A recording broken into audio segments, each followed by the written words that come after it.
न मंत्रों से बना था, न किसी यज्ञ से उत्पन्न हुआ। वो जन्मा था ममता की मिट्टी से, एक मां की सांसों और आशीर्वाद से। कहते हैं जब नियति करवट लेती है तो देवता भी उसके सामने झुक जाते हैं।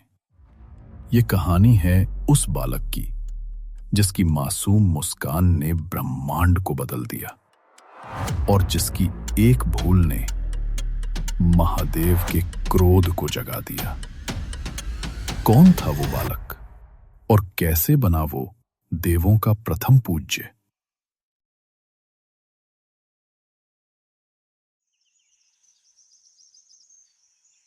हिमालय के दिव्य लोक में माता पार्वती तप में लीन थी।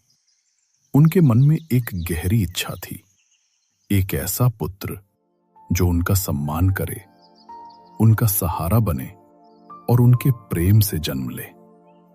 एक दिन वो एक शांत सरोवर में स्नान कर रही थी। उन्होंने अपने शरीर की हल्दी और उपटन से एक शिशु की मूर्ति गढ़ी। वो मूर्ति इतनी सजीव लग रही थी जैसे अगले ही पल वो आंखें खोल देगी। माता पार्वती मुस्कुराईं और अपनी दिव्य शक्तियों से उस मूर्ति में प्राण डाले। क्षण भर में वो मूर्ति जीवित हो उठी। नन्हे बालक की मुस्कान ने वातावरण को पवित्र कर दिया। माता की आंखों में आंसू आ गए। उन्होंने उसे सीने से लगाया और स्नेह से नाम दिया, गणेश। माता ने कहा, जब तक मैं वापस नहीं आती कोई भी भीतर प्रवेश न करे। बाल गणेश ने इसे आज्ञा नहीं, धर्म समझकर स्वीकार किया। उधर उसी दिन लंबे समय बाद महादेव अपने कैलाश लौट रहे थे। अपने गणों संग मुस्कुराते हुए बोले, क्यों ना मैं स्वयं जाकर अपनी अर्धांगिनी से मिलूं। पर नियति की लीला शुरू हो चुकी थी। जैसे ही शिव अंदर जाने लगे, गणेश ने द्वार पर खड़े होकर कहा, माता स्नान कर रही हैं। उन्होंने आदेश दिया है, कोई भी भीतर नहीं जा सकता।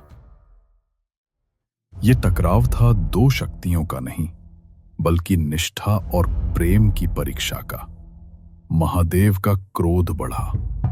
आकाश में घने बादल छा गए, बिजलियां चमकी और वर्षा शुरू हो गई। शिव के नेत्रों से अग्नि निकलने लगी और युद्ध छिड़ गया। एक त्रिशूल उठा और अगली ही पल बाल गणेश का सिर धड़ से अलग हो गया।